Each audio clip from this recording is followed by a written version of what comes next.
सुधांशु त्रिवेदी जी, शुरुआत आपसे करते हैं। कहते हैं कि जो राम रच देते हैं वो हो ही जाता है आखिरकार, लेकिन अब ये 500 साल बाद मंदिर बन रहा है, लेकिन सियासी उठापटक इतनी तेज हो गई है।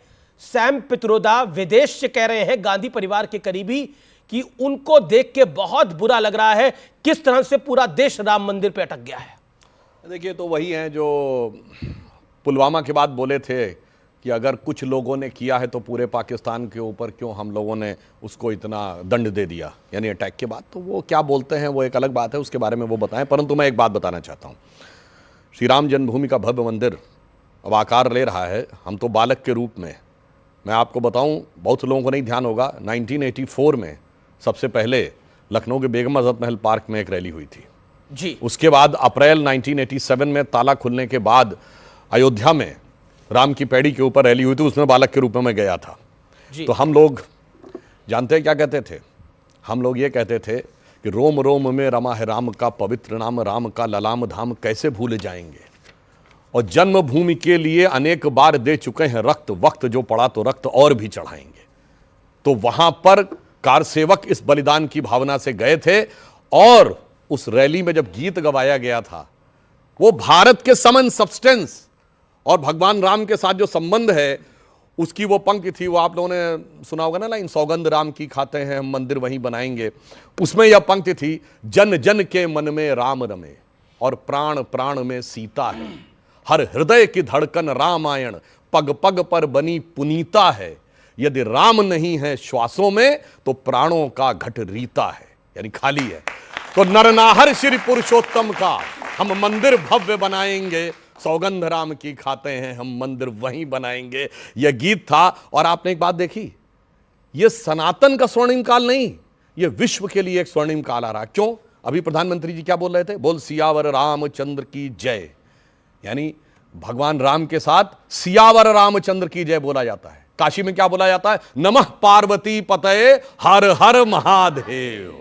तो ये जो है शिव और शक्ति, और ये कब हुआ है? अब चांद पे भी शिव शक्ति हो गया है। इसलिए भगवान राम का इस स्वरूप में आना, ये 500 साल नहीं, ये कई हजार साल पहले की भारत की जो चेतना थी, संपूर्ण विश्व को देने के लिए आया। और एक पंक्ति और कह दूं साहब, इतना आसान काम नहीं था। जब मंदिर शुरू हुआ था तो ये थोड़ी था कि ये कोई टाइटल डिस्प्यूट है जो आज लोग पहले कहते थे, भैया ये बताओ राम हुए थे कि नहीं, अयोध्या ये थी कि नहीं, और यहीं पे हुए थे कि नहीं। इतना मुश्किल लगता था कि मानो पत्थर में से अंकुर उगाना हो।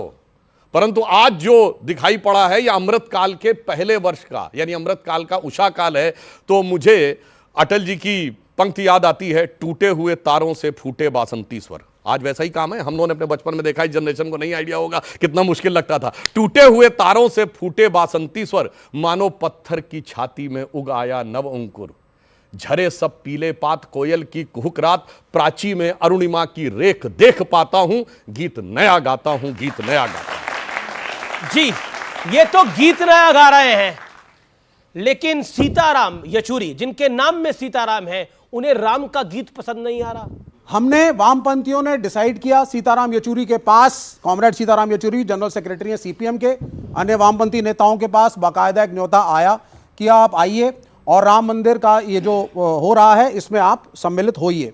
आदर के साथ आए, उनको भी आदर के साथ उनके साथ पेश किया गया, बिठाया गया, बातचीत हुई। बाद में निर्णय हुआ कि यदि राम के नाम को, राम के मंदिर को आप पॉलिटिसाइज करेंगे 2024 के लिए, तो उसमें जाना ठीक नहीं है। कोई राम के खिलाफ नहीं है इस देश में, कोई पार्टी राम के नाम के खिलाफ नहीं है, कोई पार्टी अयोध्या के खिलाफ नहीं है। कोर्ट ने एक वक्तव्य दिया, कोर्ट में एक लड़ाई थी। ठीक है, एक सेकंड, 1992 के बाद जब वो ढांचा गिराया गया जी, इन्होंने कहा कि मंदिर का एक संघर्ष चला। कोई संघर्ष, कोर्ट में संघर्ष चला है, कोर्ट में लड़ाई चली है।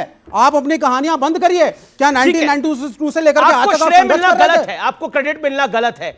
आप राम मंदिर के साथ तो लेफ्ट खड़ा रहा, राम मंदिर के साथ सपा खड़ी रही, राम मंदिर के साथ कांग्रेस खड़ी रही, बीजेपी कहां खड़ी रही राम मंदिर के साथ? अब मैं बताता हूं, नाम में नहीं रखा, बिल्कुल हमारे रामायण की एक चौपाई है, बिनु सत्संग विवेक न होई, विवेक बिनु सत्संग विवेक न होई, और राम कृपा बिनु सुलभ न सोई।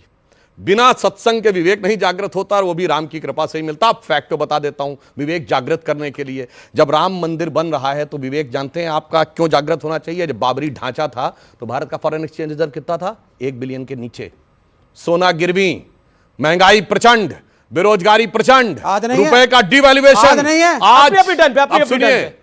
उसके बाद जब खुदाई हुई और खंबे निकले, जाके चेक करिएगा 2003-4, हम उस समय first time current account surplus country, उस समय थर्ड क्वार्टर में हम 10% की ग्रोथ रेट अटेन किए और पैसे का foreign relation? Exchange reserve 100 billion पहुंचा।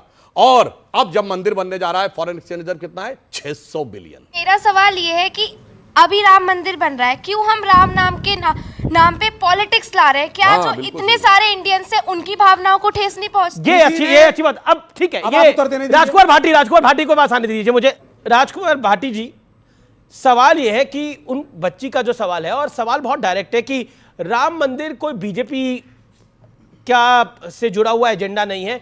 राम मंदिर में तो करोड़ों हिंदुओं की आस्था है। हालांकि आपके एक नेता हिंदुओं को आजकल बहुत कुछ कह रहे हैं। क्या आपको लगता है कि आपको हिंदुओं का वोट अब नहीं चाहिए? उसने बिटिया ने बोला कुछ था, आपने उसके वक्तव्य को मैंने बदल अपना दिया। सवाल भी जोड़ा साथ में। नहीं, यही तो घपला चल रहा है इस देश में, यही फोर्जरी चल रही है। कहना कुछ होता, कह कुछ देते हैं। देखिए, राम मंदिर बनने पर सबको बधाई, शुभकामनाएं, राम भक्तों को शुभकामनाएं। करोड़ों लोगों की राम में आस्था है, किसी की आस्था को चोट पहुंचाने का किसी को अधिकार नहीं है। सबको अपनी अपनी पूजा पद्धति अपनाने का, अपने अपने धर्मस्थल बनाने का देश में अधिकार है। संविधान हमारा अधिकार देता है। लेकिन ऐसे बहुत लोग हैं इस देश में जो राम के अलावा किसी दूसरे ईश्वर को मानते हैं। कृष्ण के भक्त हैं, शिव के भक्त हैं, पार्वती के भक्त हैं, हनुमान के भक्त हैं। और राम भक्तों में भी 2-3 कैटेगरी हैं। राम के भक्त तुलसीदास भी हैं और राम के भक्त कबीर भी हैं। तुलसीदास दूसरे राम को मानते हैं, कबीर दूसरे राम को मानते मानते हैं। तो दोनों राम को ही है ना। उदाहरण कबीर दीजिए। मानते हैं कि दशरथ सुत त्यों लोक बखाना, राम नाम का मरम है आना। हाँ, कबीर कहते हैं दशरथ के बेटे का नाम सब लेते हैं, लेकिन राम तो कोई और है। राम नाम का मरम है आना। तुलसीदास सगुण ईश्वर को मानते हैं। तुलसी कहते हैं सिया रामों में सब नहीं, ज्ञानी वो- करो हाँ, प्रणाम मानते जोर हैं जुबानी, हम। तो वो ठीक भी है, उसी भाटी को जी तुलसी कहते कहते हैं। हैं। भाटी जी को 30 सेकंड। बात पूरी कर लीजिए। तुलसी सगुण राम को मानते हैं, अवतार को मानते हैं, अवतारवाद को मानते हैं। कबीर निर्गुण राम को मानते हैं। तो अभी मैं मतभेद उसका भी हैं। जवाब दूंगा। जिनके मतभेद हैं उन्हें देश से निकाल देंगे क्या? बिल्कुल नहीं। मैं पूछ रहा हूं कि आपके सांसद, आपके बड़े नेता शफीकुर रहमान बर्क क्या कह रहे हैं, स्वामी प्रसाद मौर्य क्या कह रहे हैं? शफीकुर रहमान बर्क कह रहे हैं कि मैं गम का दिन मनाऊंगा 22 जनवरी का। आप कह रहे हैं कि हम नफरत नहीं पैदा करना चाहते। जब शफीकुर रहमान बर्क ये बोलते हैं तो क्या नफरत पैदा करने की बात नहीं होती? जब हिंदू एक धोखा है, आपके एक राष्ट्रीय महासचिव बोलते हैं, तो क्या ये नफरत पैदा करने की बात नहीं होती? बताइए, इसका जवाब क्या है? समाजवादी पार्टी सर्व समाज की, सर्व धर्म की पार्टी है, भारतीयों की पार्टी है। समाजवादी पार्टी में धर्म देख के, जाति देख के लोगों को शामिल नहीं किया जा सकता।